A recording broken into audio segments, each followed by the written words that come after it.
welcome back. I am Nitika from HT class. Question number 7.1, 10th number question, last question exercise का. तो find a relation between x and y such that the point xy is the equidistant from point 36 and minus 34. यानी यहाँ पर आपको relation find out करना है, क्योंकि यहाँ पर क्या है, कोऑर्डिनेट्स आपको दिए हुए हैं x एंड y. ठीक, तो मान के चलते ये x एंड y जो है इसे हमने a कोऑर्डिनेट मान लिया. ठीक, इसे मैंने मान लिया a कोऑर्डिनेट, और बाकी जो दोनों हैं उसे हम b मान लेते हैं और c मान लेते हैं. ठीक है, बाकी पहले तो हम p और q कर रहे थे कंटिन्यू, थोड़ा चेंज हो जाएगा यहाँ पे. तो यहाँ पर a और b ले लेते हैं 3,6, और दूसरा जो है वो है -3,4. अब यहाँ पर गौर करने वाली बात क्या है, यहाँ पर ये है कि आपको रिलेशन फाइंड आउट करना है, यानी आपको कोई सोल्यूशन इसका नहीं मिलेगा, x और y का रिलेशन ही मिलेगा. तो पहले ए बी का डिस्टेंस निकालो, फिर ए सी का डिस्टेंस निकालो. क्योंकि ये इक्वी डिस्टेंस है, इस वजह से ए बी जो है वो किसके बराबर होगा, ए सी के बराबर हो जाएगा. जब वो इक्वल है तो आप सॉल्व कर सकते हो. ठीक, तो यहाँ पर हम ले लेंगे ए एक्स वाई और बी, क्योंकि मेंशन करना पड़ेगा कि हमने कौन सा पॉइंट लिया हुआ है. तो A X Y is equidistance from B. ठीक है, दोनों जो पॉइंट है उसका नाम मैंने बी लगा दिया, इसका नाम सी कर दिया. आप चाहो तो पी क्यू आर भी कर सकते हो, ये टोटली आप पर डिपेंड करते हैं. ठीक, तो यहाँ पर फॉर्म पहले ए बी निकालेंगे, तो ए के कोऑर्डिनेट्स लिख दो. ए के कोऑर्डिनेट्स क्या है, एक्स और वाई, तो आप एक्स और वाई लिखोगे. बी के हैं 3, 6, 3, 6. तो फॉर्मूला अप्लाई करेंगे x2 माइनस x1 का whole square plus y2 minus y1 का होल स्क्वायर. तो 3 माइनस x का होल स्क्वायर 6 माइनस y का होल स्क्वायर. अब स्क्वायर रूट अगर चाहो तो इसे सॉल्व करो, अदरवाइज ए बी सी लिख के इक्वल करके तब सॉल्व कर दो. ठीक, तो मैं यहाँ पर सॉल्व कर देती हूँ जिससे थोड़ा काम आसान हो जाएगा. ठीक, तो a माइनस बी का होल स्क्वायर का क्या फॉर्मूला है, a square minus 2ab plus B square. ठीक, तो यहाँ पर अप्लाई करेंगे तो क्या मिला हमें, 3 square minus 6x plus x square plus 36 minus 12y plus Y square. Clear हो गया. अब इसके बाद में देखो कोई कांस्टेंट टर्म है, यस 36 और 9 कांस्टेंट टर्म है, इनको ऐड कर दो. ऐड कर दिया हमने 45, और कोई वेरिएबल सेम है नहीं है, एक्स का वेरिएबल है, ये वाई का है, ये एक्स है वाई है, तो ऐड ऑन नहीं होगा. यहाँ पावर 2 है तो ये दोनों भी ऐड नहीं होंगे, तो यहीं तक इसे छोड़ दो. अब बी सी फाइंड आउट करेंगे, A C sorry not B C, A C find out करेंगे. अब ए सी का जो डिस्टेंस है वही वैल्यू जो है वो आप निकालोगे. कैसे निकालोगे, सेम फॉर्मूला. तो -3 minus x 4 minus y, solve करो तो हमें मिला 9 plus 6x plus x square plus 16 minus 8y plus Y square.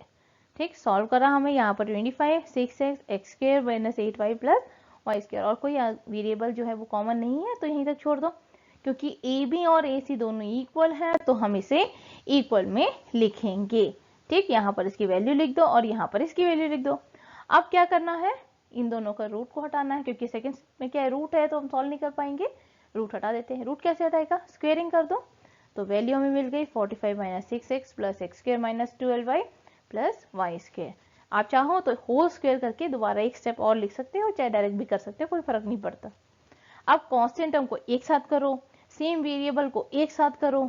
ठीक, तो पहले क्या करेंगे हम, यहाँ को ये सारे जो सारे जितने 25, 6x x square minus 8y plus Y square उसे लेफ्ट हैंड साइड में लेके आ गए और इक्वल टू 0 कर दिया. अब देखो क्या चीज कॉमन है, यहाँ पर हमारा ये 45 कांस्टेंट टर्म है और 25 कांस्टेंट टर्म है. ठीक, तो हम इसे सॉल्व कर सकते हैं. ये x है, यहाँ का जो 6x है और यहाँ का क्या है 6x है. ठीक, दोनों में माइनस माइनस है तो ऐड हो जाएगा. एक्स स्क्वायर के साथ कोई कॉमन है, यस यहाँ का एक्स स्क्वायर है कॉमन. वाई स्क्वायर के साथ कोई कॉमन है, यस ये वाई स्क्वायर है और ये वाई स्क्वायर है. ठीक, वाई के साथ कॉमन है, बिल्कुल है, वाई के साथ भी कॉमन हमारा. ठीक, तो हमारे साथ वाई 8 और ये 2 है. पर यहाँ पर क्या है, ये एक्स स्क्वायर प्लस का है और ये एक्स स्क्वायर क्या है, माइनस का है, तो ये कैंसल आउट हो जाएगा, 0 हो जाएगा. उसी तरह वाई स्क्वायर है, यहाँ पर भी माइनस वाई स्क्वायर है, दोनों कैंसल आउट हो जाएंगे.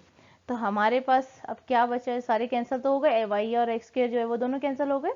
तो अब जो कांस्टेंट टर्म था हम उसे पहले सॉल्व करेंगे. 25 में से 25 को 45 में से माइनस करो तो कितना आ जाएगा, 20 माइनस 6x 12x हो गया. एंड 8y और 12y है तो माइनस और a प्लस 8 हो गया तो कितना हो गया -4y। तो यहाँ पर क्या रिलेशन मिल गया 20 is equal to 12x plus 4 कर सकते हो, है ना। 20 को हमने लिख दिया 12x प्लस 4y, ठीक, ये हम लिख सकते हैं। और उसके बाद क्या चीज कॉमन आ सकता है हमारा, और क्या आ सकता है कॉमन, 4 5 20, 4 3 12, यानी तीनों के तीनों 4 से डिविजिबल है। 3x प्लस y, तो रिलेशन क्या हो सकता है y is equal to 5 minus 3x या फिर x is equal to y minus 5 upon 3।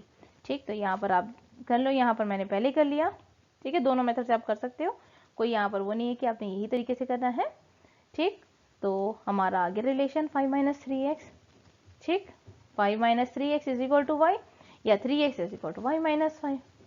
Okay, तो अब ये आपको पर डिपेंड करता है कि आप कैसे लिखते हो, पर यही आपका आंसर फाइनल आंसर होगा, चाहे वो x के फॉर्म में लिखो चाहे y के फॉर्म में। तो ये इसका रिलेशन आपको मिल गया। आई होप आपको क्लियर हो गया। अगर कोई प्रॉब्लम आती है कमेंट बॉक्स में पूछ सकते हैं। नेक्स्ट वीडियो के लिए वीडियो सब्सक्राइब कर लीजिए और चैनल को अगर लाइक करना है तो लाइक भी कीजिए अगर आपको वीडियो पसंद आई तो। और नेक्स्ट क्वेश्चन जो है वो हमारा होगा सेक्शन फॉर्मूले के ऊपर। तो बी अलर्ट, और बिल्कुल आसान है क्वेश्चन सारे, कोई घबराने वाली बात नहीं होती। अगर आप ज़्यादा ध्यान से करोगे तो इसमें आपको कोई प्रॉब्लम नहीं आएगी।